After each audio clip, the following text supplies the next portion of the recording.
Oh iya. Saya imamah 79. Ya, gak apa. Mengulang ya. Gen pinter ya.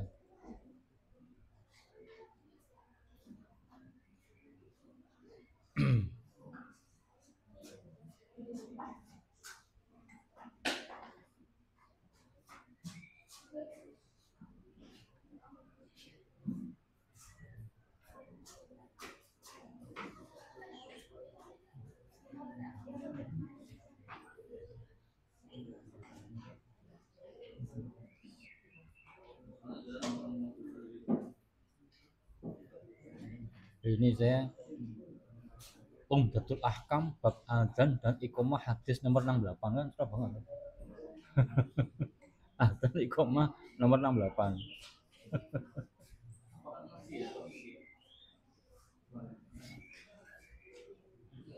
Ya nggak apa-apa.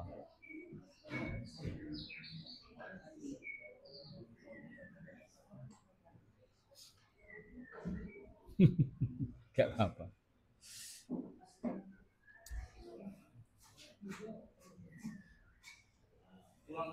Iya. Saya pinter. Kenapa?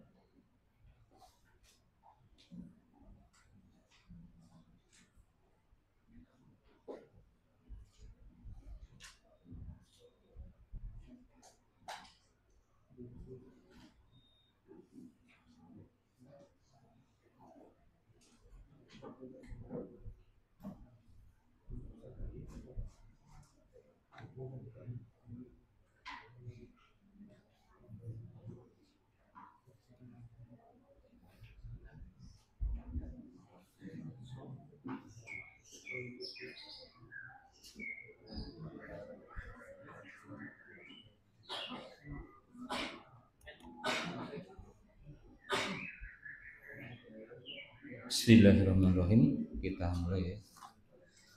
Alhamdulillahirabbil alamin, asyhadu an la ilaha illallah wa asyhadu anna Muhammadan abduhu wa rasuluh. Allahumma shalli ala Muhammad wa ala ali Muhammad amma ba'du.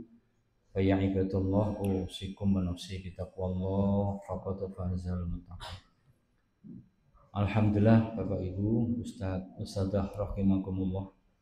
Di pagi ini kita masih diberi kesempatan oleh Allah Ta'ala untuk belajar, mencari ilmu, menambah ilmu, menguatkan ilmu, agar ilmu yang kita dapatkan itu berubah menjadi amal.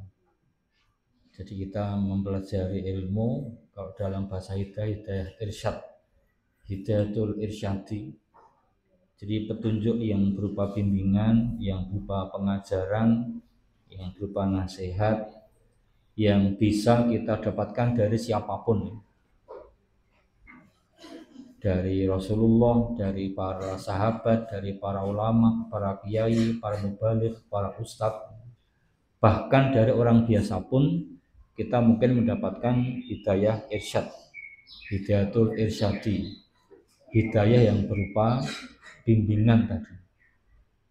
Itu ada suaranya apa tuh? Nging gitu. Apa ini ya? Apa ya? Ini bisa ini loh. Ini kan. Oh,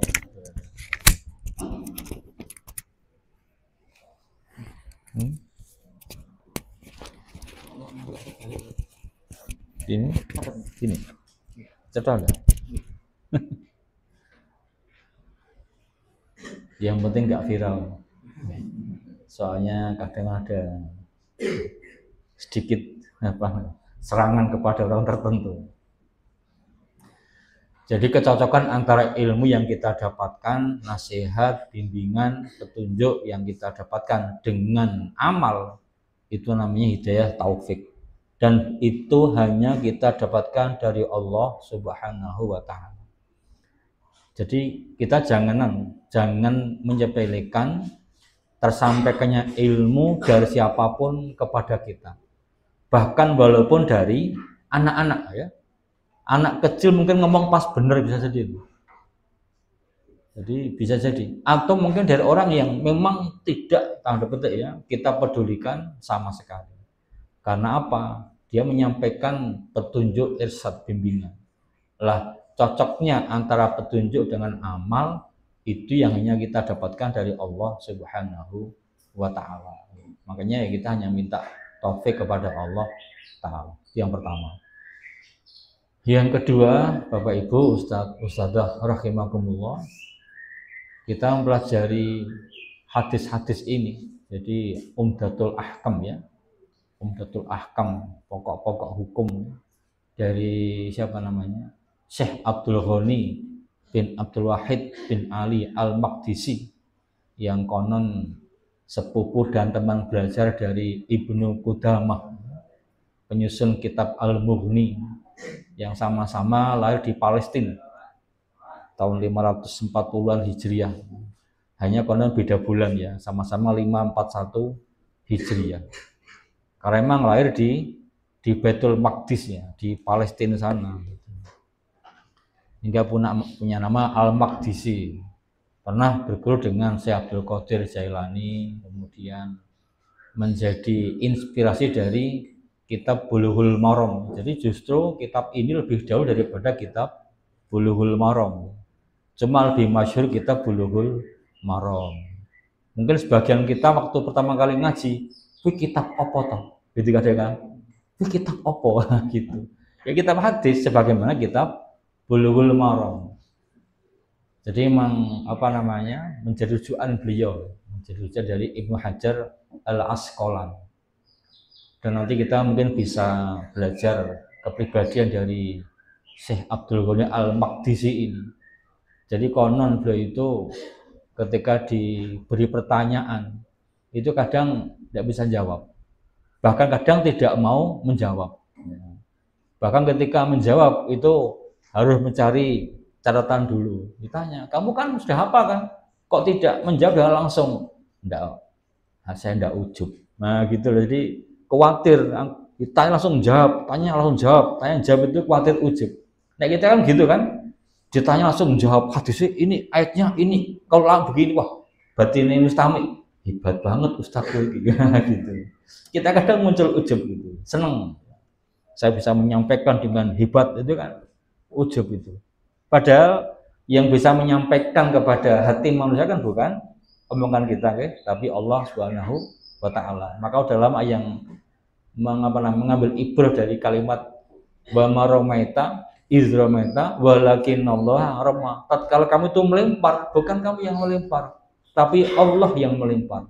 Bahkan melempar nasihat. Oh begitu. Bukan kamu yang melempar. Itu makanya yang penting menyampaikan saja. Itu Abdul Ghani Al-Maqdisi, penyusun kitab ini. Kita mukadimah ya, mengingat yang awal dulu sambil nunggu yang. Beliau juga ahli ibadah. Konon setelah sholat subuh itu menyampaikan ilmu Quran dan hadis. Kemudian di awal duha, sholat duha sampai menjelang duhur. Wah hebat banget. Kita nggak pernah itu. Sholat duha kadang sok iya sok ora, sok kelingan sok lali. Sok kelingan sok lali, subhanallah. Kelingan ini. Ya itu memang insyaallah. Bahkan konon dalam kitab Tazkiratul Huffaz, Az-Zahabi menyebut bahwa beliau pernah sholat duha sebanyak 300 rakaat. Oh, subhanallah. 300 loh itu. Kita 20 nggak pernah kayaknya.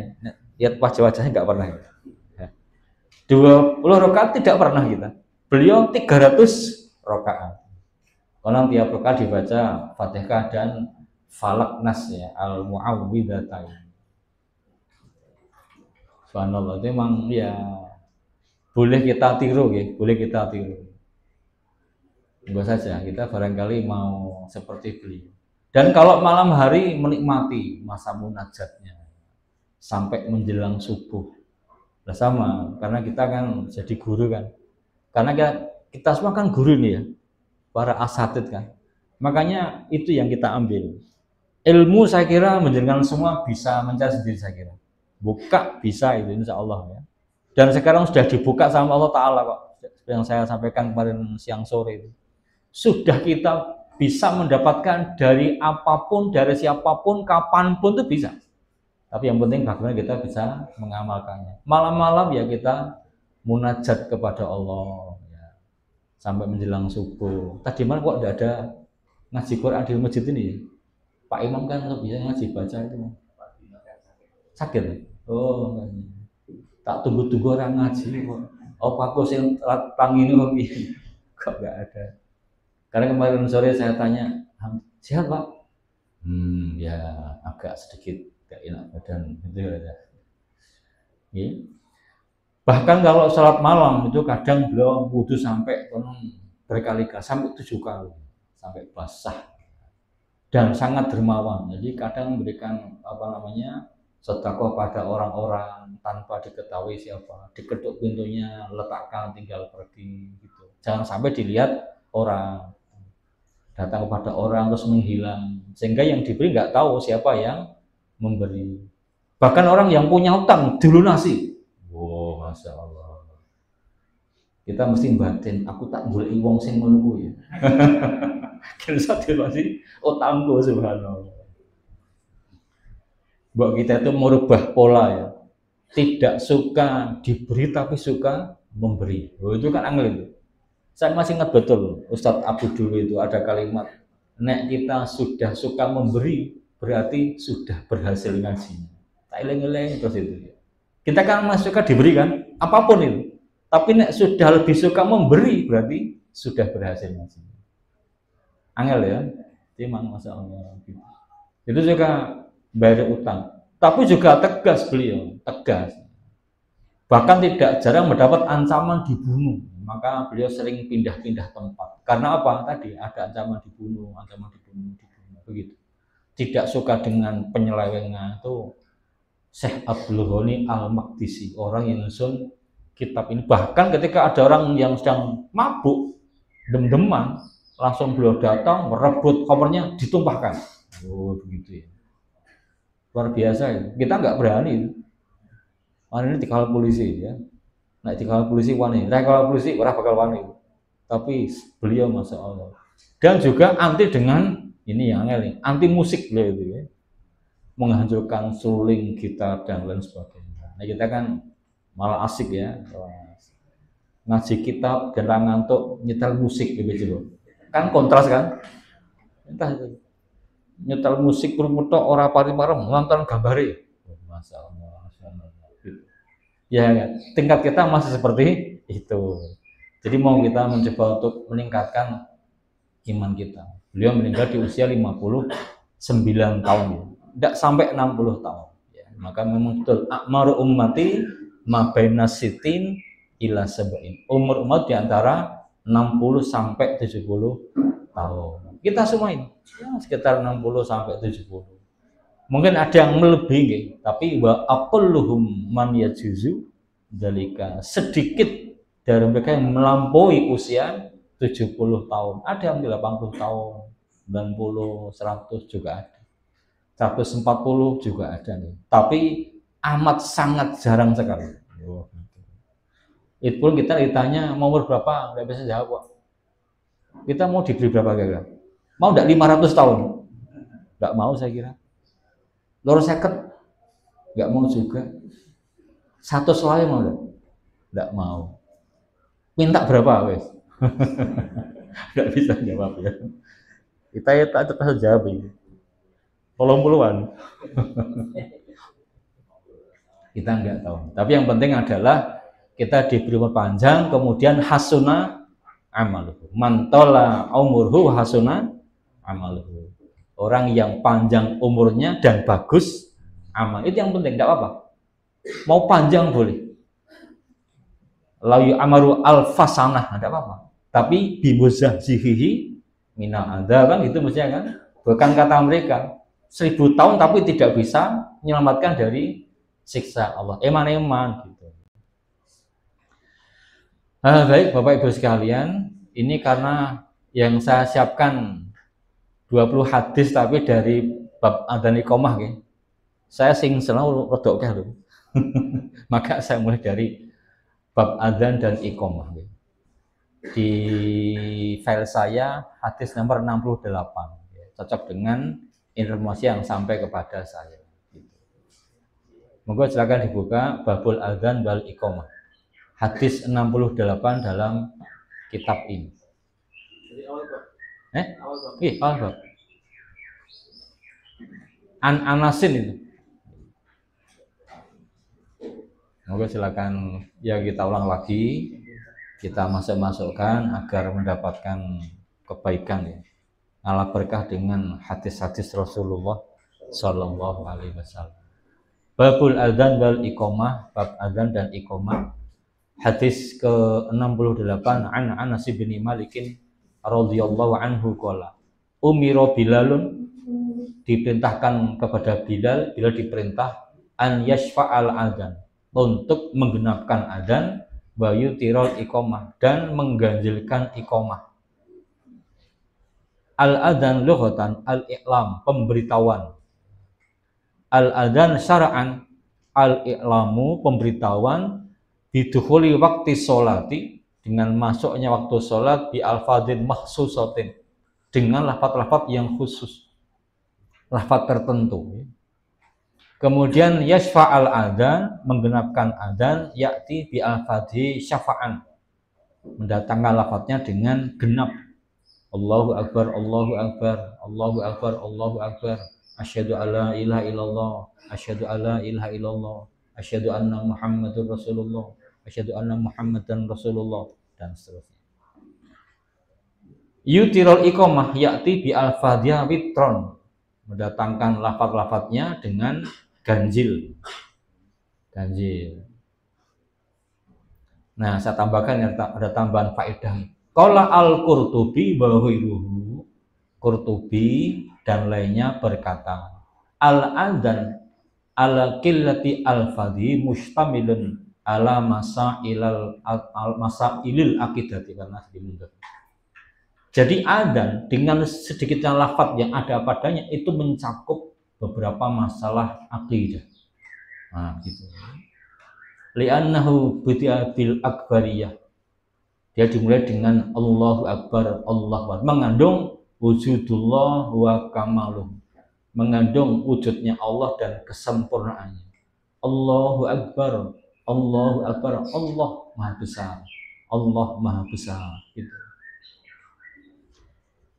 Summa sanna bit tauhidi, yang kedua dengan tauhid, wa nafyus syarik, dan meninggalkan kesyirikan, tauhid dan tidak ada kesyirikan. Asyhadu alla ilaha illallah, tidak ada ilah kecuali Allah. Summa bi isbati risalah Muhammadin sallallahu alaihi wasallam, kemudian penegasan kerisalahan kerasulan Muhammad sallallahu alaihi wasallam. Nah, makanya sumada ila ta'ah al-maqsah birisal, makanya kalau betul Muhammad adalah utusan Allah, kita bersaksi ya. Kita bersaksi tidak ada Tuhan kecuali Allah, nggak ada ilah kecuali Allah, bersaksi Muhammad utusan Allah, maka mestinya taat kepada Rasulullah itu. Dimasuk-masukkan ya, dimasuk-masukkan. Nanti apa efeknya? Nanti kita merenung. Sebagaimana ketika orang merenung, misalkan merenung kemanfaatan air putih misalkan, maka dia akhirnya minum air putih gitu. Orang merasakan kemanfaatan O2, misalkan, oh begini, akhirnya saya tak menghindari CO2. Kalau pergian saya pakai masker, tidak gampang begini begitu gitu. Jadi merasakan ya. Sebagaimana kalau merasakan saya punya Rasul utusan Allah namanya Muhammad Sallallahu Alaihi Wasallam. Orang yang membawa risalah, membawa nasihat, membawa ibrah, membawa tausiah, membawa ajaran untuk kebahagiaan saya dunia akhirat. Kan butuh dimasuk-masukkan itu. Ya. Karena apa? Karena kalau taat kepada Rasul, kebaikan kita ikut kepada Rasul, maka kita mendapatkan kebahagiaan apa? Kebahagiaan yang dibawa Rasul hanya kita dapatkan dari beliau. La tu'raf illa min jihatir Rasul. Nah, gitu. Kita dapat kebahagiaan dari mana? Dari Pak Purbaya. Nggak bisa. Itu belum menkeu saja. Ada dari pendahulunya, bumul ya. Nggak bisa. Atau kita mendapat kebaikan dari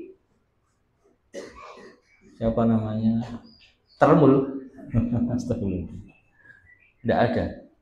Atau mungkin dari orang sang kipal, tanpa kita percaya, tidak bisa. Kita dapat kebaikan dari Nabi kepada sahabat, kepada tabiin, atba'ut tabiin, terus sampai kepada guru-guru kita yang menisbatkan ilmunya kepada beliau Muhammad Sallallahu Alaihi Wasallam. Kemudian adzan ini mengajak kepada kebahagiaan. Ada fauzan, ada farhan, ada falah. Kalau ada 3 beda itu ya. Ini faedah ilmiah namanya. Kalau fauzan itu sukses, bahagia nomor berikutnya gitu. Namanya fauzan dan seterusnya. Kalau farah ya, farhan itu yang penting bahagia. Sukses ya sukses nomor berikutnya ya. Jadi kalau faza sukses bahagia nomor kesekian, kalau farah itu bahagia sukses nomor berikutnya. Tapi falah itu sukses plus bahagia. Makanya kita diajak kepada falah, hayya 'alal falah, bukan hayya 'alal falah. Mari kepada Pak Tani ya, petani bukan, tapi kepada kebahagiaan yang mengandung kesuksesan. Konon begitu. Al-baqa ad-daim ya. Dan itu isyarat kepada ma'at juga. Itu kata Al-Qurtubi dan lain sebagainya. Itu adzan ya. Itu makanya kalau adzan kita dengarkan Allah. Coba bersapi, kita kadang kan orang gegas ya, adzan sembunyi terus, makan terus, atau mungkin kita aktivitas terus. Nah, coba didengarkan Allahu Akbar, Allahu Akbar, Allahu Akbar, Allahu Akbar. Nah, nanti kemanfaatannya kembali kepada diri kita masing-masing. Hadis 69, kita percepat biar ngoyak berikutnya ya. An Abi Juhaifah Wahbi bin Abdillah As-Suwa'i qala ataitu Nabiyya sallallahu alaihi wasallam. Aku datang kepada Nabi sallallahu alaihi wasallam bahwa dan beliau fi kubatin dalam satu kubah hamrok ya, satu kayak kemah gitu. Hamrok min adamin yang merah dari kulit. Qala berkata si Abu Juhaifah, fakharaja Bilalun biwadu'in, maka keluarlah Bilal dengan alat berwudu, wa min nadhihin wa na'ilin, dan dia adalah orang yang memercikkan dan mendapatkan air wudu beliau. Qala fakharajan nabiyyu sallallahu alaihi wasallam, maka keluarlah Nabi sallallahu alaihi wasallam alaihi hullatun hamra'u, atasnya itu ada hullah. Hullah itu pakaian atas bawah, pakaian setelan ya, hamra yang berwarna merah. Artinya apa? Baju warna merah nggak apa-apa ya. Cuma zaman sekarang merah-merah jangan kayak yang itu. Apa itu? Ka'ani seakan-akan kalau angguru melihat ila bayadi sakoi, melihat putih 2 betis beliau. Qala kata rawi ini, fatawadoa wa adzana Bilalun, lantas berwudu dan adzanlah Bilal. Qala berkata, faja'altu, maka aku berbuat atat tabau fahu, aku mengikuti mulutnya, hahuna wa hahuna, kesana dan kesana, kesini dan kesini. Yaqulu yaminan wa shimalan, dia berkata ke kanan dan ke kiri. Hayyalas shalah kanan, hayyalal falah kiri. Summa kemudian rugizat lahu, ditancapkan untuk beliau anazatun ya, tongkat, tancapkan tongkat. Fataqaddama, maka majulah wasolla, dan beliau sholat az-zuhra rakaatain, sholat zuhur 2 rakaat. Summa nazala, kemudian turun yusolli rakaataini, 2 rakaat, hatta sehingga roja'a ilal Madinah, kembali ke Madinah. Kubah itu khemah. Kubah itu kemah ya, kemah. Nadhihun an-nadhu ar-rasyu, percikan. Bal muradhuna, dan yang dimaksud di sini al-akhdhu minal ma'i alladzi tawaddu'a bin nabiyyu sallallahu alaihi wasallam. Jadi mengambil air yang Nabi gunakan lit tabarruki, untuk tabarruk kepada orang yang baik, dalam hal ini adalah Muhammad sallallahu alaihi wasallam. Nailun an-nail al-akhidu, orang yang mengambil, mimman akhoda, dari orang yang mengambil, min wudu'in nabiyyi sallallahu alaihi wasallam. Anazah itu aso sohiratun, tongkat kecil, fi akhriha harbatun, di bagian akhirnya ada harbah, apa namanya, ada tandanya. Lah hadis ini menunjukkan kepada masyru'iyatil iltifat indal hayya 'alatain, masru'nya berpaling ketika mengucapkan hayya 'alal falah, hayya 'alas shalah. Satu. Nomor 2, wad'us sutrah lil musalla, meletakkan sutrah, pembatas untuk orang yang sholat. Wal iktifa bimislil anzah, dan mencukupkan dengan anazah, dengan tongkat tok boleh, bahkan sebagian gundukan tanah juga nggak apa-apa gitu. Jadi ada noleh kanan kiri, kemudian meletakkan sutroh, dan boleh cukup dengan tongkat. Wa anna sunnah fis safari qasru sholat, dan sunnah dalam safar adalah mengqasar sholat. Nonton ya. Jadi kalau safar ya qasar saja. Bahkan madhabnya Umar bin Khattab, namanya sholat wajib itu sholat apa namanya, ya sholat qasar itu. Tidak mau qasar, tidak ikut sunnah kami nih, tetapi kata Ahmad bin Hambal, ini apa namanya, menoleh kanan dan kiri itu kalau di atas menara gitu, agar orang banyak bisa mendengarkan gitu. La yadul ma'adunu illa ingkana ala manaratin, di atas menara. Eksudu isma ahlil jihatain, ini agar yang di sebelah sana dengar, sana dengar. Kalau sana ada kan, sana yang dengarkan hayyalah sholah kan sana, tapi kok hayyalah sholah, hayyalal falah kan gitu, kanan kiri semuanya mendengar. Nah sekarang dengan apa namanya, dengan pengeras suara, kalau ikut madhabnya Ahmad bin Hambal tidak usah toleh. Nah, cukup gini, hayal sholat, kalau sudah dengar semuanya. Itu kalau madhabnya Ahmad bin Hambal gitu ya. Kalau beliau merubah ya memang dengan toleh kan gitu. Pilih mana? Monggo silakan pilih mana. Yang suaranya keras ada. Tidak tahu kalau ada di YouTube itu ada adzan yang bersanad. Ini kok anggo lagu-lagu ya. Nek zaman biyen adzan lagu-lagu apa suaranya pedot ya. Ya kan? Enggak ada mic kan? Hayya 'alas shalah, habis kan? Nek sekarang kan cukup dengan nada rendah kan bisa dowu ya. Itu enggak bisa.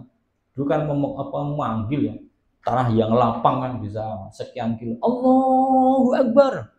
Allahu Akbar gitu kan. Panjang. Dan ternyata adanya siapa namanya?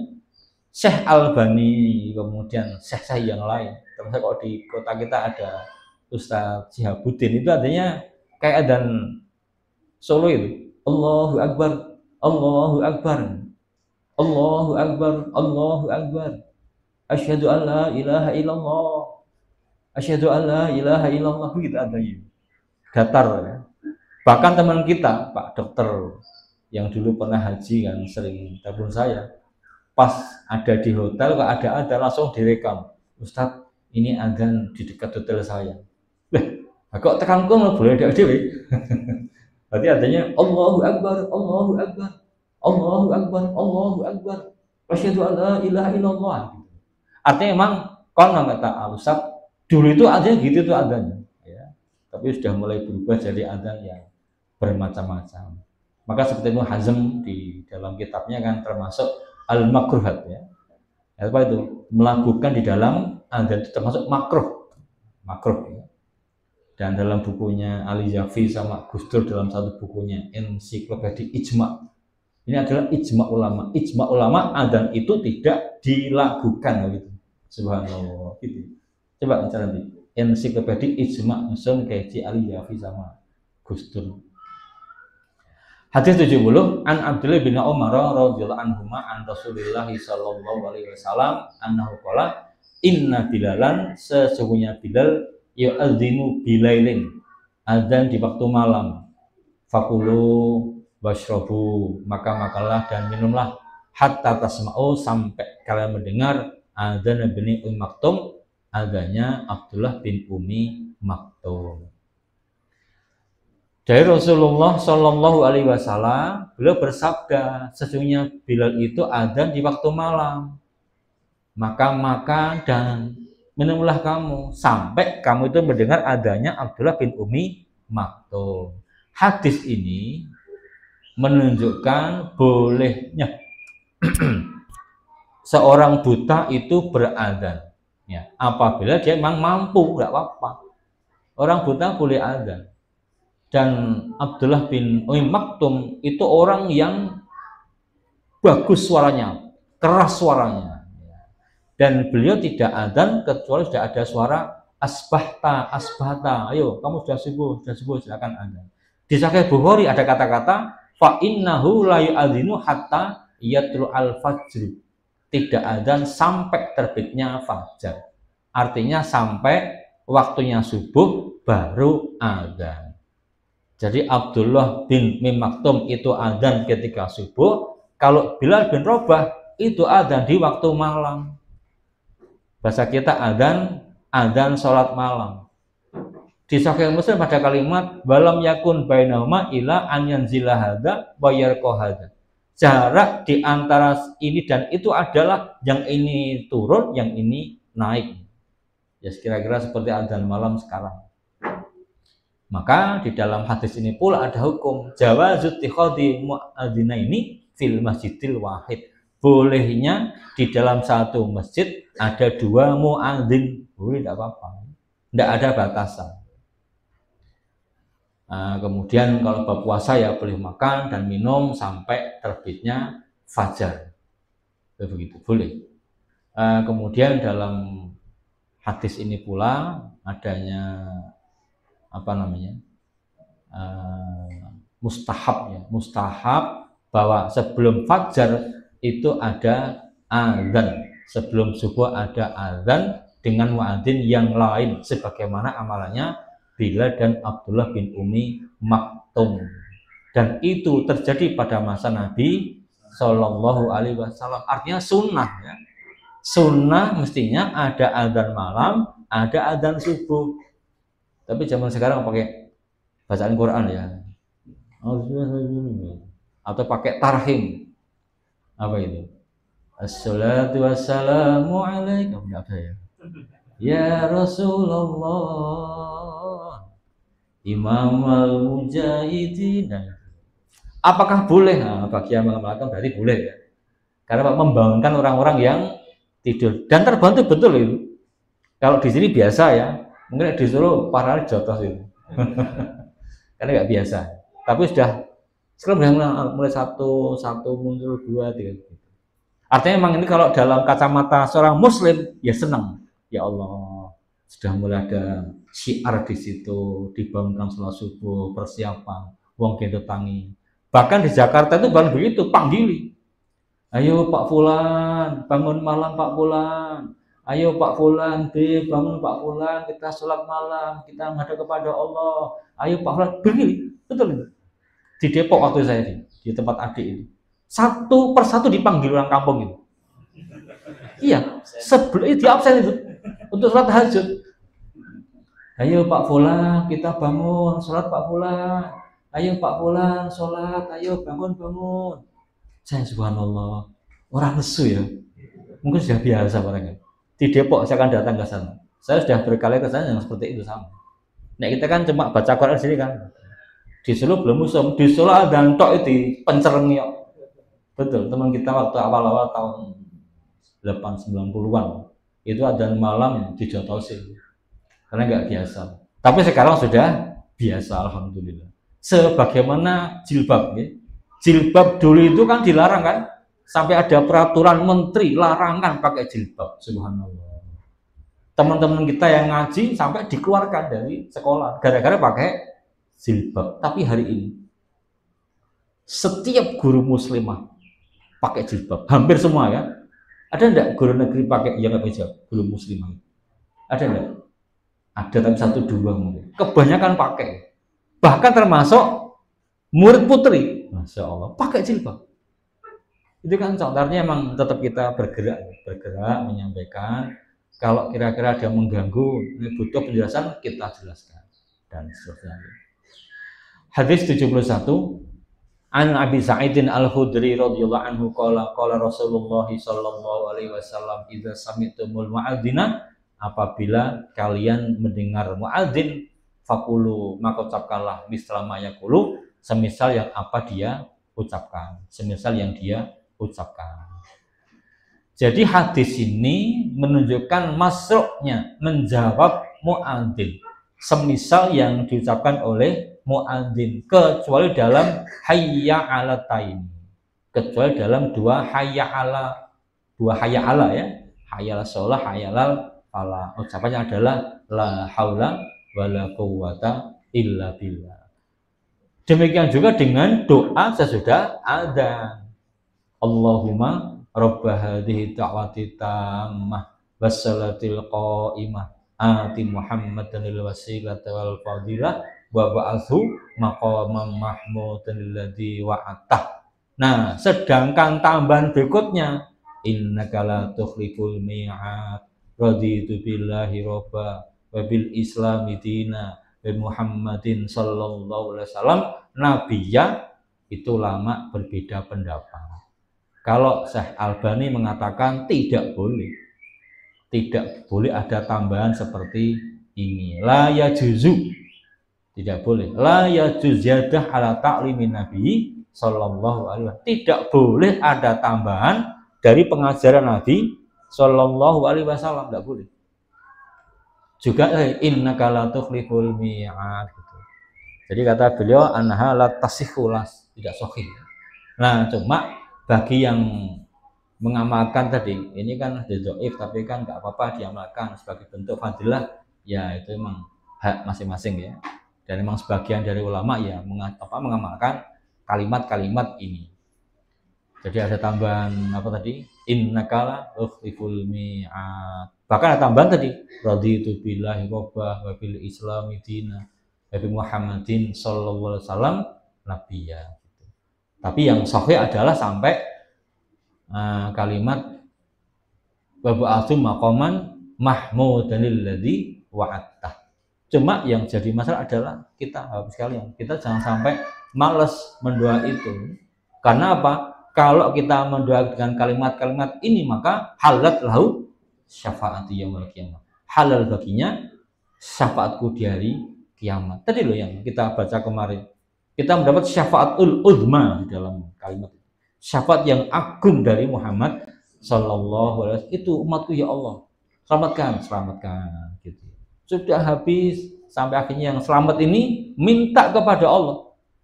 Jadi orang-orang yang selamat, kaum mukmin yang selamat, yang mendapat syafaat Nabi, mendapat syafaat malaikat, itu pun minta syafaat untuk teman mereka.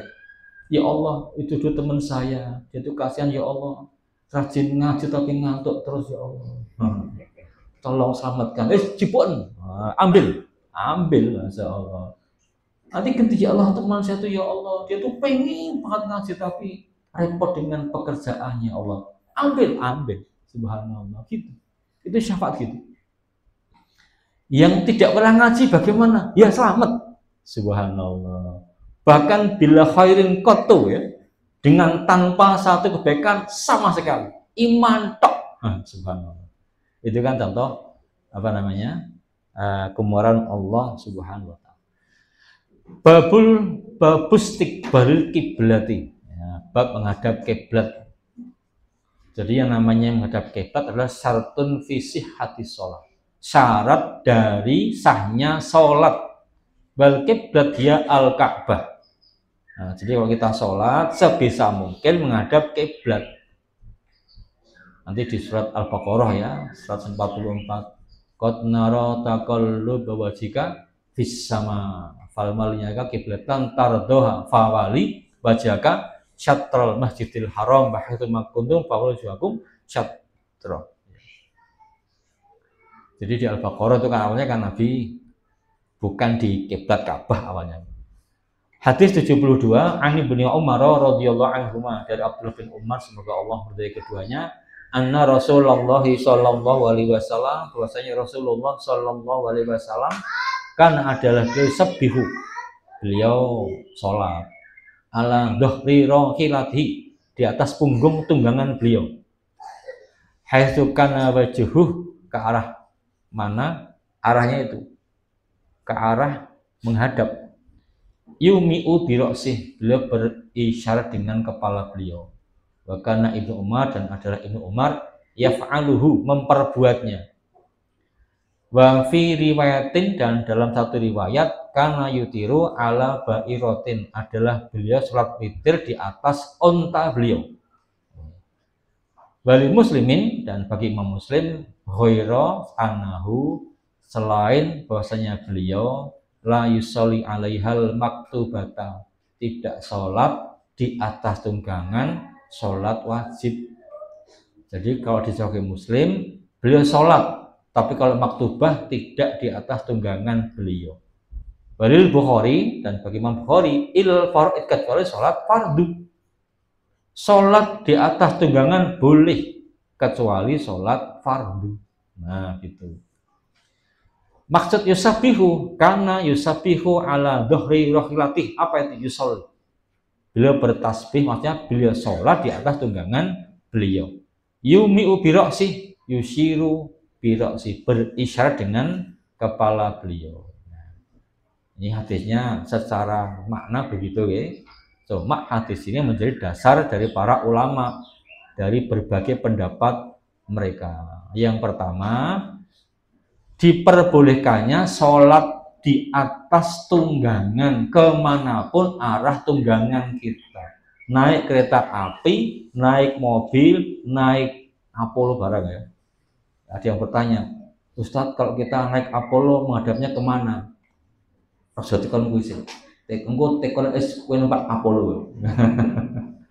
Lah enggak mau naik Apollo drone karena kok aneh-aneh. Tapi kan ilmu ya boleh, tapi kamu mempersiapkan diri.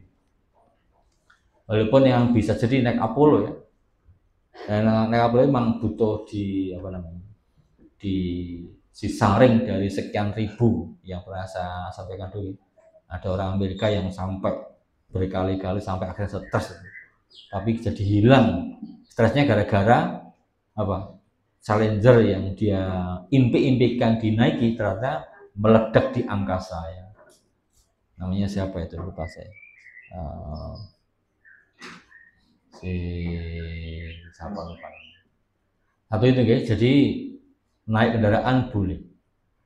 Juga dalam hadis yang lain bahwa di haji wada, di dalam haji Nabi itu sholat di atas tunggangan beliau, menghadap timur, menghadap barat, dan seterusnya.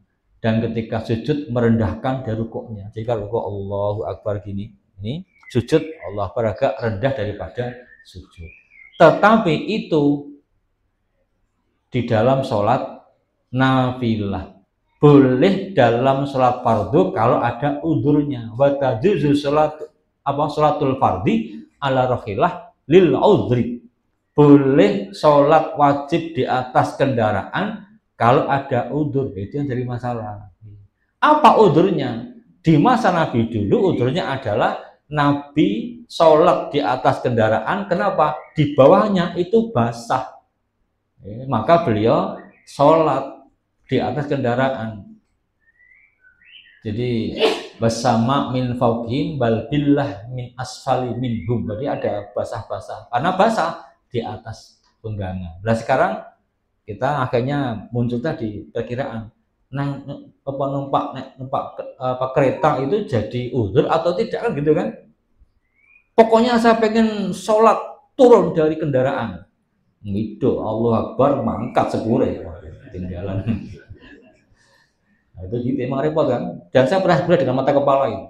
Kurang 1-2 detik itu pintu tertutup, ada orang yang terlambat di kereta sampai berlari oleh petugas langsung dicek kok di apa namanya ditahan. Kenapa? Bahaya Pak. Karena memang terlambat cuma 1-2 detik Dia datang pas berangkat nutup itu lari, maunya dibuka. Itu ya. Udah sama kayak opone nggo di bulan-bulan ini. Wah, semakin ngono sepure mangkat. Repot ya. Contoh begitu. Batan juzu sholatul fardhi ala rahilah lil udri kalau ada udzur. Terus bagaimana caranya? Biasa Allahu Akbar sedekap, Allahu Akbar ruku, sujudnya lebih rendah daripada ruku. Kemudian tanya, ya Rasulullah, kaifa usolli fi safina? Bagaimana saya di kapal? Sholli fiha qa'iman illa anta khaffal gharaq. Salatlah kamu dalam keadaan berdiri kecuali kamu takut tenggelam. Ya dengan berdiri pokoknya. Semampunya berdiri.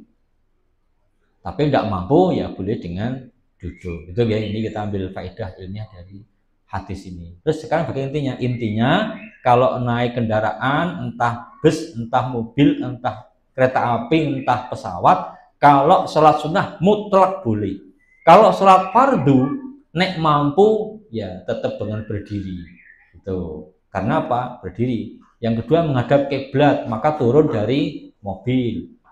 Tapi kalau memang rombongan dan harus ikut, maka itu dianggap udzur, berarti sholat di atas kendaraan. Gitu ya.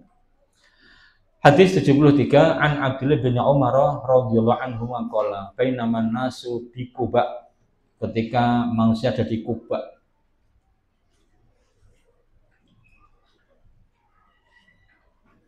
Fi sholati subhi, dalam salat subuh, idzahum, tiba-tiba datang kepada mereka atin, seorang yang datang. Faqala, maka dia berkata, innan nabiyya sallallahu alaihi wasallam qad unzil alaihi, sungguh telah diturunkan kepada beliau al-lailata, malam tadi, Qur'anun, satu ayat Quran. Waqad umira, dan sungguh beliau diperintah an yastaqbilal kiblata, untuk menghadap kiblat. Fastaqbiluha, maka hendaklah kalian menghadap kepada kiblat. Wa kanat, dan adalah wujuhum, arah mereka, wajah-wajah mereka itu ila Syam, ke Syam.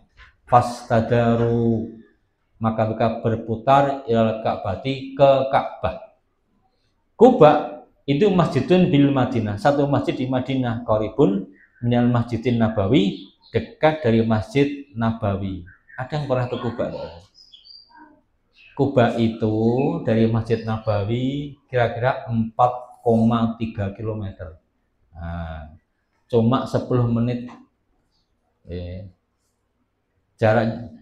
Arahnya bagaimana? Jadi kalau Madinah itu di utara, ini agak ke tenggara, kemudian sedikit balik ke barat, barat daya, itulah Masjid Quba.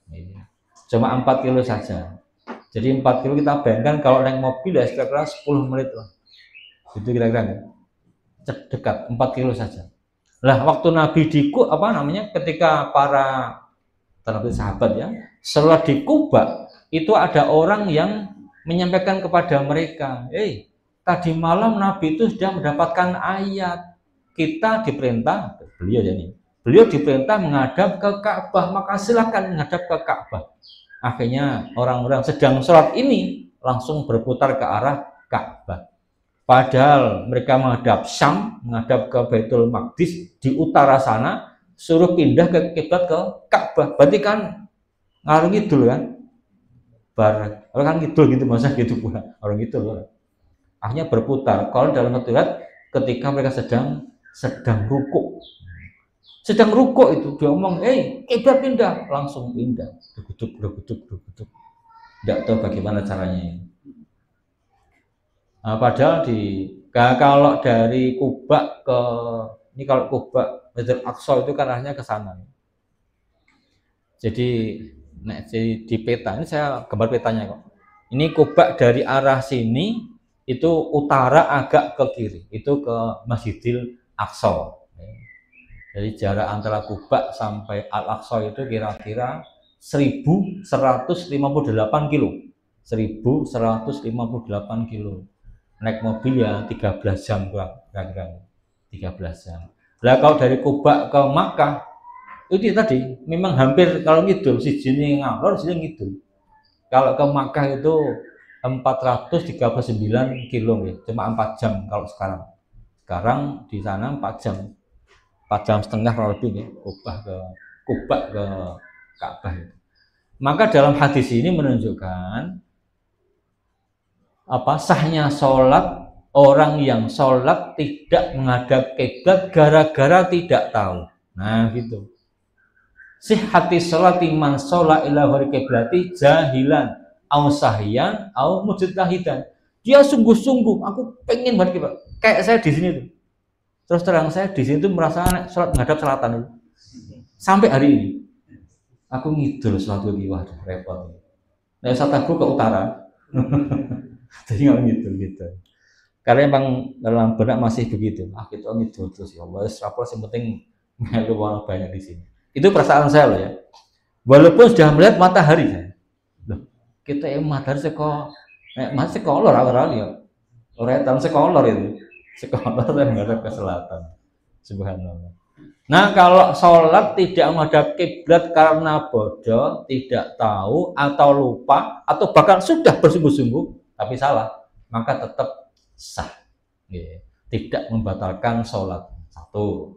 Nomor dua, khobar wahid. Walaupun cuma satu orang, kita percaya dia itu benar, maka wajib diamalkan. Nonton ya? Misalkan yang menyampaikan adalah guru kita misalkan. Kita percaya, maka wajib diamalkan gitu. Sebagaimana dalam hadis ini, seorang sahabat dia melihat ada sahabat yang sholat menghadap ke Syam, Baitul Maqdis, karena termasuk Syam ya. Jadi Syam itu kan besar ya, termasuk Al-Aqsa ini, Palestina ini. Cuma satu orang tetap dipercaya. Nomor tiga apa? Diperbolehkannya mengajarkan kebaikan kepada orang yang sholat. Boleh itu. Tapi kita jangan godol ya, Mas, saya sedang ngenget nasi, nanti dimatikan ya. Malah aja.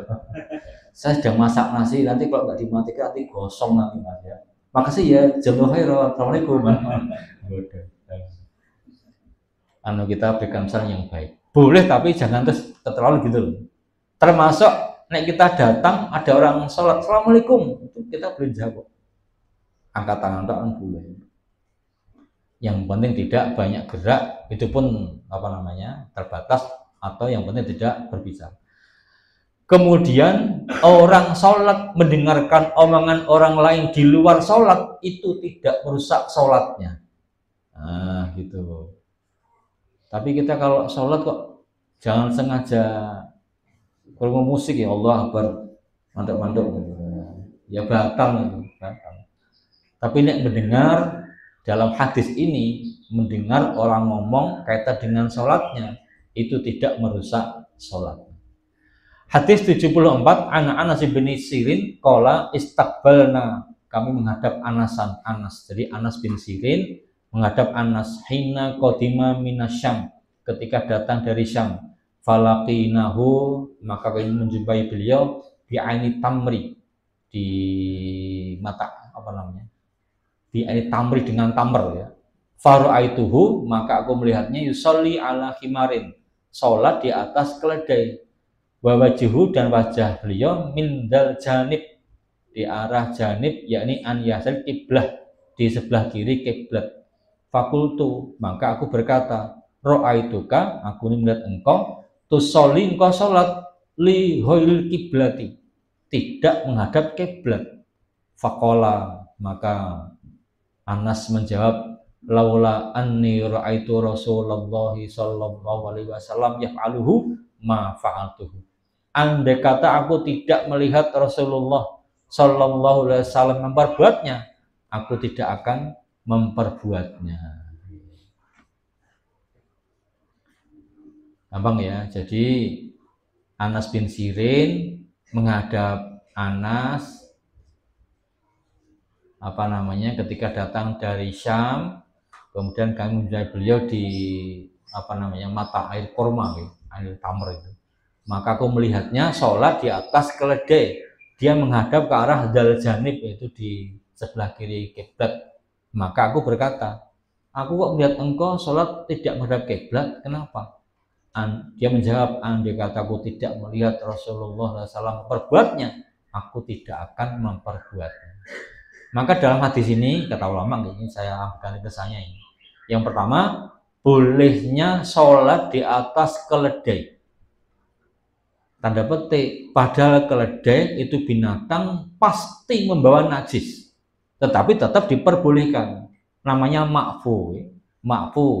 Jadi duduk di atas tunggangan atau hewan yang dipastikan ada kotorannya, itu diperbolehkan.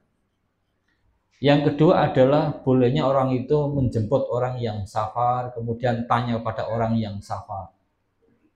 Kemudian sepantasnya seorang murid tanya kepada syekhnya, syekh yang punya sanad kepada Rasulullah. Dalam hadis begitu. Ini kok Anas sahabat Nabi, maka saya tanya kepada beliau. Kemudian apa? Menjawab itu dengan dalil. Oh, kalau saya tidak melihat Nabi SAW berbuatnya, maka saya tidak mungkin berbuatnya. Artinya dengan dalil. Nah, gitu. Terus bagaimana? Nah, kita tahu dalilnya, bahkan lafadznya sampaikan. Tidak tahu, sampaikan maknanya. Kemudian di dalam hadis yang lainnya dari Abu Hurairah, ma bainal masjid wal maghribi kiblatun, di antara timur dan barat itu kiblat. Hadisnya sahih ya. Fa aina ma tuwallu fasamma wajhullah. Di mana saja, kemana saja kamu itu menghadap, disitulah wajah Allah. Jadi kalau memang tidak tahu, tidak apa-apa. Bahkan dalam hadis pernah di satu yang mendung gelap gulita, kami nggak tahu kiblat. Kan kita mungkin kan bepergian, nggak tahu kiblat, lor nanti itu tidak tahu. Kita sholat. Nah begitu kita sholat, matahari terbit. Ternyata kita sholat tidak menghadap kiblat. Nah, maka turun fa inna ma tuwallu fasamma wajhullah. Artinya tidak apa. Babus sufuf, bab saf-saf. Imbalin pelajaran. Anas bin Malik, dari Anas bin Malik radhiyallahu anhu qala Rasulullah sallallahu alaihi wasallam sawu sufufakum fa inna tasfiyatas sufufi min tamamis shalah. Luruskan saf-saf kamu sekalian, karena lurusnya saf termasuk kesempurnaan sholat. Hadis ini menunjukkan dalilun ala wujubi tasfiyatis sufuf, wajibnya meluruskan saf. Maka ketika jadi imam, jangan dimulai sampai safnya lurus. Jadi bukan cuma sawu sufufakum fa inna tasfiyatas sufufi min tamamis shalah.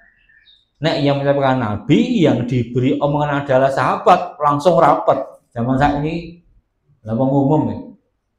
Kita yang jawab sami'na wa ta'ala, ngalor ngidul megang.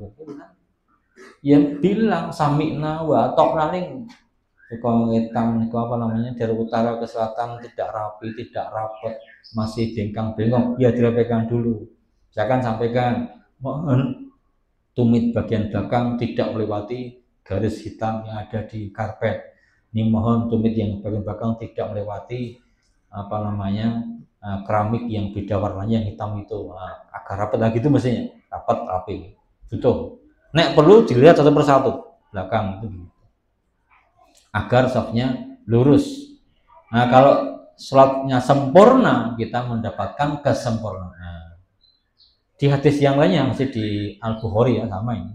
Fa inna tasfiyatas sufuf min iqamatis shalah, termasuk tegaknya sholat ya. Ini Bukhari Muslim, tapi dalam hadisnya Bukhari begitu. Min iqamatis shalah. Ala tasufuna kama tasuful malaikatu inda rabbiyah. Apa kamu tidak membuat saf sebagaimana malaikat bersaf-saf di hadapan pemeliharanya? Ya Rasulullah, bagaimana kami ini membuat saf? Yatimuna safal awal wa yatarasawna fis saffil. Kalian sempurnakan saf yang pertama, kemudian saling menyambung rapat dan seterusnya. Gitu. Jadi memang apa ajarannya begitu. Nah, kita kalau sabar, pelan-pelan tetap sampaikan kepada orang banyak. Ketika jadi imam, mudah-mudahan lambat laun jadi paham. Jadi paham jauh. Hadis 76. Ani Nu'man bin Bashir radhiyallahu anhu, dari Nu'man bin Bashir, semoga Allah meridhai keduanya, qala sami'tu Rasulullah sallallahu alaihi wasallam yaqulu, aku mendengar Rasulullah sallallahu alaihi wasallam bersabda, la tusawwunna sufufakum, sungguh kalian luruskan saf-saf kalian benar-benar, aw la yukhalifannallahu baina wujuhikum, atau Allah mengubah kalian di antara wajah-wajah kamu sekalian. Bali muslimin, dan bagi Imam Muslim, karena Rasulullah sallallahu alaihi wasallam adalah Rasulullah sallallahu alaihi wasallam yusawi sufufana, meluruskan saf-saf kami, meratakan saf-saf kami, hatta sehingga ka'anama seakan-akan beliau sawi, meratakan bihal kidah, ratakan dengannya al-kidah, kidah itu busur-busur, hatta sehingga idza ra'a angkot aqalna anhu, apabila beliau melihat kamu sudah memahaminya, summa kharaja yauman, kemudian beliau keluar pada suatu hari, faqama, maka beliau berdiri, hatta idza kada an yukabbira, sehingga ketika beliau hampir bertakbir, fara'a rajulan, maka beliau melihat seorang yang badian sadruh, yang menonjolkan dadanya, faqala, maka beliau bersabda, ibadallah, wahai hamba Allah, la tusawwunna sufufakum, sungguh kalian ratakan saf-saf kamu sekalian, aw la yukhalifannallahu baina wujuhikum, atau Allah mengubah benar-benar di antara wajah-wajah kamu sekalian. Al-kidah itu khosabus siham, itu kayunya atau batangnya panah, hatatun hatu watubro, sehingga dia itu ketika dibentuk dan dihaluskan, jadi masih bahan mentah ya, busur panah itu, bukan busur ya, panahnya itu. Aqalna anhu fahimna, kami paham ma amarna bi minat tasfiyati, apa yang diperintahkan dari pelurusan saf, kami baru paham gitu.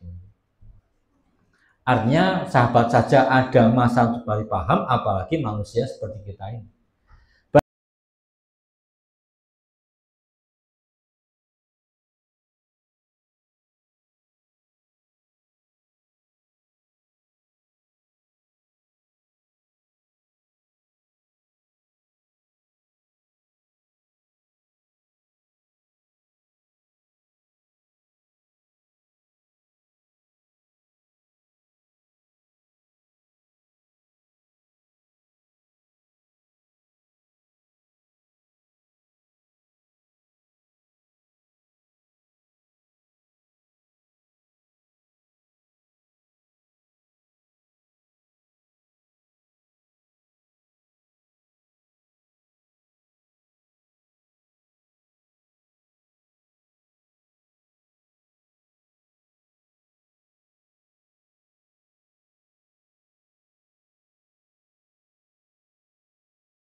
berdiri, ibu saya di belakang kami. Al-Yatim, si Al-Yatim yang ada di belakang Nabi bersama Anas itu adalah Dumairah Jaddu Husain bin Abdullah bin Dumairah. Namanya Dumairah. Kakeknya kakeknya Husain bin Abdullah bin Dumairah. Panadhtu bimain, aku percikan dengan air, anadhu huwa ar-rasul, percikan. Waqad qiratu bi bisa jadi yang dimaksud adalah yang dicuci, bukan cuma diperciki tapi dicuci. Jadi hadis ini ceritanya bahwa Mulaikah itu neneknya Anas bin Malik itu mengundang Rasulullah Sallallahu Alaihi Wasallam buatkan makanan, Nabi diundang terus makan. Setelah makan beliau menyuruh berdiri, ayo semuanya berdiri, kita akan sholat jadi imam buat kamu sekalian. Terus Anas berdiri di belakang beliau. Sebelumnya mitika dipercikan air karena sudah menghitam, dipercikan air, kemudian berdiri. Nabi juga kayaknya Anas dengan seorang anak yatim, kemudian Al-Ajus seorang tadi neneknya itu Al-Mulaikah sholat sunnah 2 rakaat kemudian selesai. Nah, di dalam hadis ini menunjukkan bahwa saf seorang wanita di belakang saf sendirian itu sah. Nanti kita kan ambil istidlalnya ini. Anal mar'ah wahda takunu sofan, wanita sendirian bisa jadi saf. Nomor 2, ini menunjukkan diperbolehkannya memenuhi undangan walaupun bukan undangan walimah nikah, apalagi seorang wanita. Tapi idza aminatin fitnah, apabila aman dari fitnah. Nah, begitu baca hadis ini diundang mbak-mbak yang juga cuma satu, kan ada hadisnya. Sokeh lagi, Bukhari Muslim. Maka jangan, aman dari fitnah nggak apa-apa, tidak aman ya jangan. Bahkan kata An-Nawawi, walaupun cuma salam pun kalau tidak aman dari fitnah jangan dijawab, jangan memberi salam. Itu memang kehati-hatian. Sementara kita kadang ya mungkin dengan murid kita, dengan teman WA-nya. Saya tuh pernah ya cerita masalah itu. Ada orang yang murid di SMS sekali, 2 kali, 3 kali, 4 kali, terus sampai sekian tahun. Di akhirnya itu bilang apa? Ustaz, buat saya dinikah. Wassalamualaikum. Dan saya bilang sama istri, ada SMS memberikan. Kata istri saya, berangkat sana, berangkat sana. Termasuk istri, ya. Ikatan suami takut istri. Memang saya terbuka ya dengan istri, apapun saya sampaikan. Jadi begitu ya. Jadi saya merasa ada apa-apa. Saya aman kok. Jebul serang nggak aman kan, gitu kan? Ya, biasanya kita menimpa. Tapi yang tahu hakikatnya adalah kita sendiri. Yang tahu kita, walaupun semuanya bagus. Nanti silakan dilihat, kita mencoba mengaku pada diri. Kita jadi guru. Kalau yang tanya itu laki-laki dengan yang tanya perempuan kira-kira beda apa sama? Gitu. Nek yang tanya, misalkan kita guru putra, yang tanya anak putri, 1, 2, 3, 4, 1, 2, 3 beda apa sama gitu kan? Yang tahu ya kita, makanya berdoa kepada Allah. Kemudian bolehnya sholat sunnah berjamaah. Nah, gitu. Bihi jawazu sholatin nafilati jamaatan, diperbolehkannya sholat nafilah dengan jamaah. Cuma kata ulama tidak suka kalau jadi kebiasaan. Sholat buka jamaah tiap hari nggak suka. Tapi kalau kadang-kadang berjamaah nggak apa-apa. Gitu. Kemudian adanya syariat membersihkan tempat sholat. Jangan sampai begitu Allah bersujud astagfirullahaladzim. Banyak apa banget. Kita karena sholat sajadah sudah tahun setengah dikumbang. Ini buat ibu-ibu. Jika mau kita mengajar saja dibersihkan, sarung ya bersihkan, sarung orang sasi sampai mentel-mentel saja, bagian bulu dia bersihkan. Kemudian yang musabi ma'arujuli sofan, seorang anak berdiri bersama seorang laki dewasa itu bisa jadi satu sof. Kemudian yang berdiri di belakang seorang diri pun sudah jadi sof. Hadis 78 an Abdullah bin Abbas radhiyallahu anhu maqala, itu aku bermalam inda qalati di dekat bibiku Maimunah. Faqaman Nabi sallallahu alaihi wasallam, maka berdiri Nabi sallallahu alaihi wasallam yusolli minal laili, bila salat waktu malam. Fakuntu, maka aku berdiri an yasari, di sebelah kiri beliau. Fa akhadha bi ra'si, lantas beliau pegang kepalaku. Fa aqamani, maka menegakkanku, mendirikanku an yamini, di sebelah kanan beliau. Jadi Abdullah bin Abbas cerita, saya itu bermalam, bukan dengan bibinya Maimunah, itu bibi beliau. Karena bibi yang mahram kan, maka tidur di situ. Lah, suatu malam Nabi itu berdiri mau sholat malam, maka Ibnu Abbas ikut berdiri di sebelah kirinya. Nah, begitu sebelah kiri, pegang kepalanya, dipegang juga, diputarkan di belakangnya, dijadikan di sebelah kanan beliau. Ini menunjukkan bahwa kalau imam cuma satu, makmum di sebelah kanan imam. Jadi ambil titiknya. Cuma satu, bukan belakang depan, bukan, tapi sebelah kanannya. Di dalam hadis ini pula hanya menunjukkan pokoknya imam di kiri, makmum di kanan. Tidak ada keterangan maju mundurnya berapa, enggak ada. Maka sebagian berpendapat pokoknya kanan persis. Yang satu ya agak mundur dikit, itu dari kitab syarah ya. Mundur dikit sebagai tanda ini adalah makmum. Nah yang ini tidak. Tanda makmum adalah pokoknya dia berdiri sebelah kanannya imam, itu tanda makmum. Nah, itu. Dan saya pakai mundur sedikit, kan kita sedikit, kita nempel, jentik kalau bisa, tidak ada kata-kata begitu. Tapi itu pendapat. Kemudian yang kedua, bolehnya orang menjadi imam padahal tidak niat jadi imam.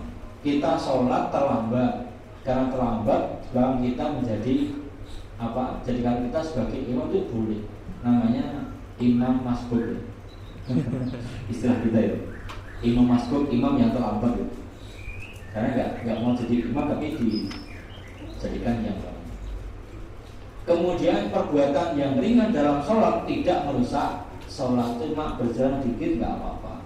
Gitu. Bahkan di dalam hadis yang lain, Nabi itu pernah di dalam hadis ada seorang sahabat sholat, kemudian melihat ular, ambil pukul, dipukul ularnya, jadi tidak membatalkan sholat. Atau sholat gendong anak, itu tidak membatalkan sholat juga. Nah, bab yang baru, bab imamah.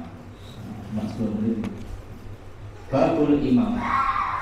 An Abi Hurairah radhiyallahu anhu, dari Abu Hurairah, semoga Allah meridainya. An Nabi sallallahu alaihi wasallam, dari Nabi sallallahu alaihi wasallam. Amma yakhsha, adakah maka tidak takut, alladzi yarfa'u ra'sahu, orang yang mengangkat kepalanya, qabla imam, sebelum imam, an yuhamidallahu, Allah mengubah ra'sahu, kepalanya, ra'sa himarin, jadi kepala keledai, au yaj'al suratahu, atau menjadikan mukanya surata himarin, menjadi muka keledai. Jadi kata Nabi sallallahu alaihi wasallam, apakah tidak takut orang-orang yang mendahului imam, mengangkat kepala sebelum imam, bahwa Allah akan mengubah kepala mereka menjadi kepala himar, atau mengubah wajah mereka menjadi wajah himar? Apa tidak takut? Maka amma di sini itu amma istifham taubih, ya.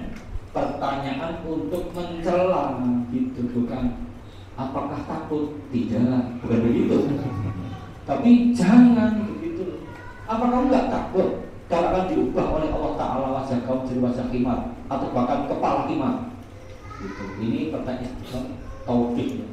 Maka dalam istifham ini mengandung wa'idun syadidun, ada ancaman yang keras kepada orang-orang yang mendahului imam. Ini dalam hal gerakan, nek bacaan nggak apa-apa ya. Jadi mendahului kalau dalam hal bacaan boleh Allahu Akbar, kita baca Allahumma ba'id atau Allahu Akbar, Allahumma nasabah maghrib, kemudian Alhamdulillah, mendahului tidak apa-apa. Tapi andai kata bareng dengan imam atau setelah imam juga, itu kata dengan gerakan bukan bacaan. Yang kedua, wajibnya mengikuti imam. Kita jangan hafal mendahului, kemudian menunjukkan belas kasih Nabi kepada umatnya. Maka beliau menjelaskan hukum-hukum yang berkaitan dengan ganjaran dan siksa kepada umat beliau. Maka tetap kita sebagai orang tua, dari guru, sampaikan kepada anak-anak kita. Memang butuh dilatih, butuh dilatih. Nek zaman sekarang ada WA kan, sampaikan di WA.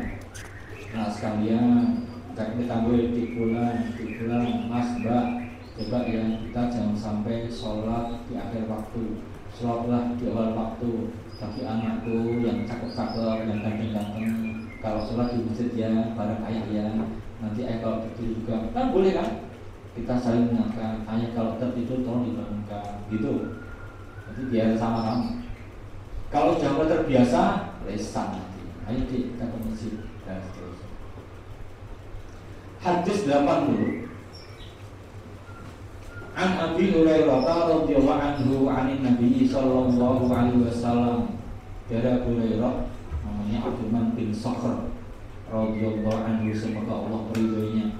An Nabi sallallahu alaihi wasallam qala, innama sesungguhnya tiada lain ju'ilal imamu, dijadikan imam itu liyuk tamma bihi, untuk dijadikan imam, untuk diikuti. Fala tahtalifu alaihi, maka kalian jangan menyelisihinya. Fa idza kabbara fakabbiru, maka apabila dia bertakbir maka bertakbirlah.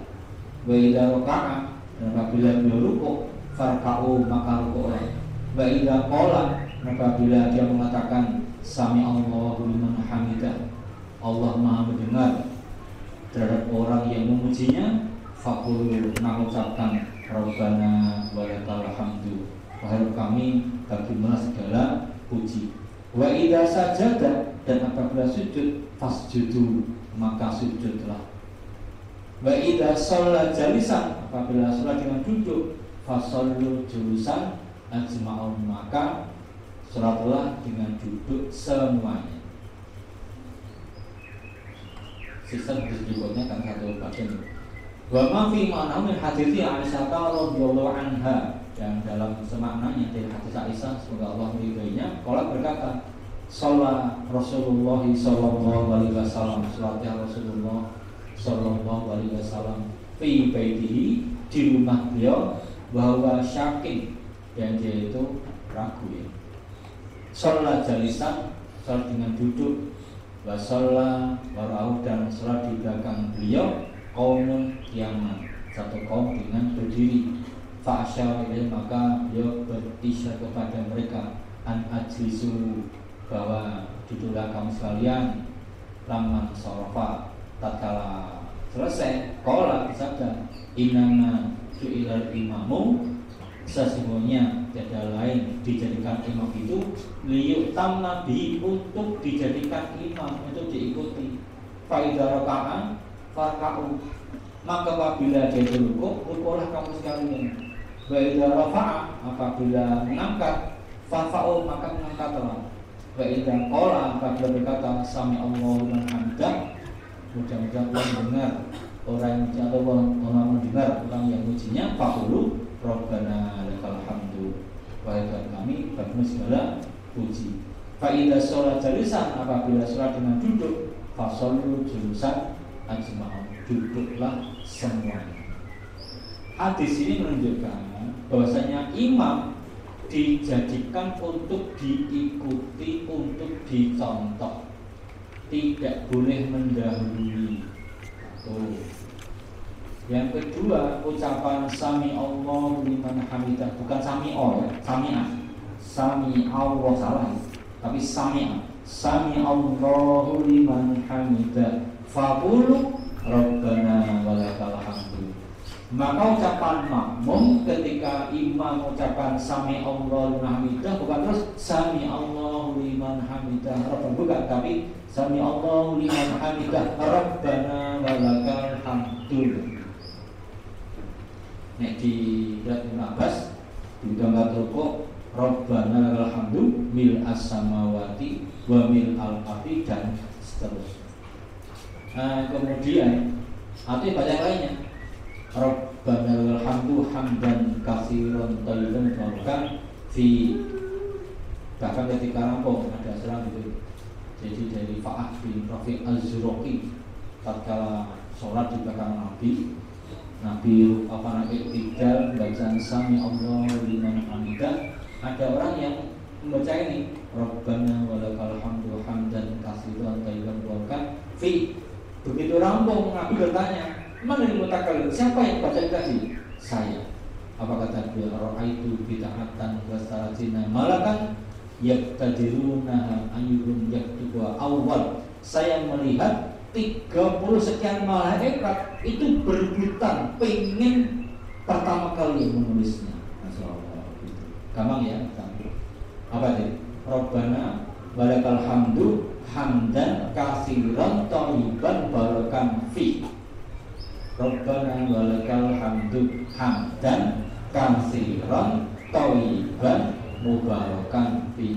Hamdan katsiran thayyiban mubarakan fi. Boleh tambahin bil as-samawati wa bil al-ardi wa bil ma-syi'ta min syai'in ba'd. Ya sudah jam 9:30, tambah 2 hadis lumayan. Ada yang tanyakan barangkali dari hadis yang kita bacakan di pagi ini. Jadi Bapak Ibu, ya untuk kita semua ya, kita memang butuh bantu. Jangan bosan-bosan untuk belajar. Nanti kalau kita bosan, kita akan lihat kita masuk ke kita baca kitab-kitab namanya dari para ulama yang luar biasa itu. Ulama kok sinau tok urip. Imam An-Nawawi itu hidupnya hanya untuk belajar dan menulis dan mengajar. Maka menurut usia muda cuma 45 tahun, tapi tulisannya, oh masya Allah, luar biasa. Tapi yang paling penting adalah kita belajar dan kemudian kita dan ingat Allah tidak menerima kecuali yang baik-baik saja. Maka kita beramal yang dibersihkan dari keburukan-keburukan, dari apa? Riya, mungkin dari sum'ah, atau mungkin wujud bahkan atau yang lain. Karena memang kita sering dapat godaan setan. Setan tidak mungkin membiarkan manusia lurus dalam beramal. Digoda ketika akan beramal, digoda ketika beramal, digoda ketika sudah beramal. Sebelum beramal, dia tidak usah berangkat, nggak usah tahajud, nggak usah puasa, nggak usah baca Quran, terus begitu. Sudah baca Quran, goda lagi. Begitu ngaji, wong liwat, dia apa suara. Sholat dalam rakaat, begitu lihat orang dikusuk-kusuk kayak mantok-mantok, kayak apa kusuk-kusuk gitu. Sudah rampung, nggak ada yang tahu. Woro-woro. Jadi yang baik, saya kira sekian dulu, kita istirahat setengah jam, nanti jam monggo.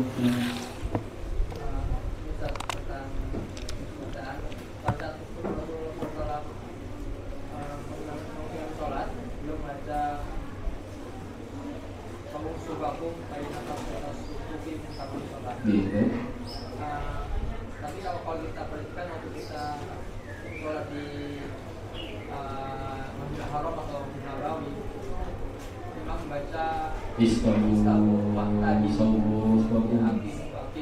Hakimu subuh fakum rasul atadinu walau takhtaru. Kita pada ini istawu itu kan sama itu. Istawu kan sama, lurus rata, lurus. Sabu sama dengan istawu sama. Rasul atadinu walau takhtarifu. batas tarifa kulubukum dan karena nanti banyak hadisnya. Makanya nek kita memang gitu membaca hadis di Bulmaro maupun di kitab Omda ini kan cuma pilihan-pilihan hadis ya.